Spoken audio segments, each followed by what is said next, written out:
इस खबर में आज हम आपको एक ऐसे मुख्यमंत्री के बारे में बताने जा रहे हैं जिन्हें सबसे युवा महिला मुख्यमंत्री के साथ ही प्रथम दलित मुख्यमंत्री होने का भी श्रेय प्राप्त है। अब तो आप समझ ही गए होंगे कि हम बात कर रहे हैं यूपी के मुख्यमंत्री रही मायावती की। इनको राजनीतिक सत्ता में कई परेशानियों का सामना किया है। सत्ता में आने से पहले वह एक शिक्षिका थी। आओ अब हम मायावती जी के प्रारंभिक जीवन, राजनीतिक जीवन और उनके उपलब्धियों के बारे में बताएंगे। बसपा सुप्रीमो कही जाने वाली मायावती जी का जन्म 15 जनवरी 1956 को दिल्ली में हुआ था।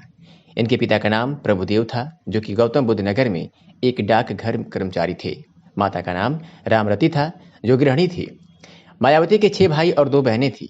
मायावती ने दिल्ली के कालिंदी कॉलेज से सन 1975 में स्नातक की डिग्री बीए प्राप्त की है और उसके बाद सन 1976 में इन्होंने उत्तर प्रदेश के गाजियाबाद के बीएमएलजी कॉलेज में बीएड की डिग्री की प्राप्त की।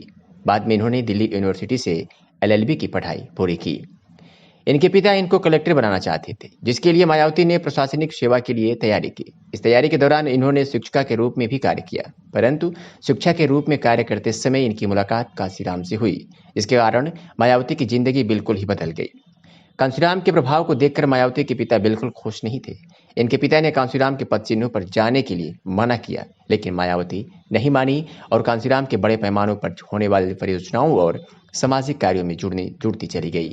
और यह बात है साल 1984 की, जब बहन मायावती शिक्षिका के रूप में कार्य करती थी। तब उनकी मुलाकात कांशीराम जी से हुई। उस समय कांशीराम ने एक नए राजनीतिक दल का गठन किया, जिसका नाम बहुजन समाज पार्टी था। तब मायावती ने शिक्षिका कार्य छोड़कर इस पार्टी में ध्यान देना शुरू कर दिया और पूरी तरह से इस पार्टी में अपने आप को समर्पित कर दिया।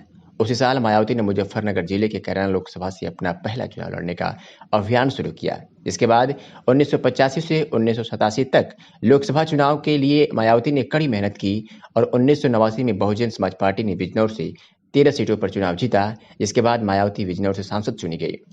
इसके बाद बसपा में दलितों और पिछड़े वर्गों की संख्या बढ़ती गई, जिससे इनकी पीठ लगातार मजबूत होती गई और साल 1995 में उत्तर प्रदेश की गठबंधन सरकार के द्वारा मायावती उत्तर प्रदेश के मुख्यमंत्री बन गई। सन 2001 में कांशीराम ने मायावती को बसपा का राष्ट्रीय अध्यक्ष बनाया। वर्ष 2002-2003 के दौरान भारतीय जनता पार्टी की गठबंधन सरकार के कारण मायावती फिर से उत्तर प्रदेश की मुख्यमंत्री बन गई। इसके बाद भारतीय जनता पार्टी सरकार ने अपना समर्थन वापस ले लिया, जिससे इनकी सरकार गिर गई। इसके बाद उत्तर प्रदेश का मुख्यमंत्री मुलायम सिंह यादव को बनाया गया।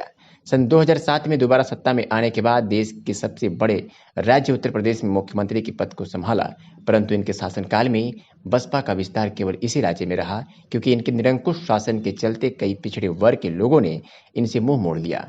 इन्होंने अपने शासनकाल में राज्य के कई दलित और बौद्ध धर्म के सम्मान के स्मारक तैयार किए।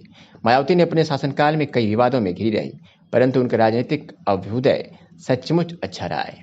एक सामान्य दलित परिवार से आई हुई यह महिला ने ऐसा मुकाम पाया कि शायद ही किसी ने कभी कोई काम किया है। मायावती हमेशा से ही विवादों में रही, परंतु इन सब की परवाह न करते हुए अपने दलितों में खुद जगह बनाई और दलितों में अपने प्रति विश्वास कायम किया। ब्यूरो रिपोर्ट, पब्लिक समाचार लाइव।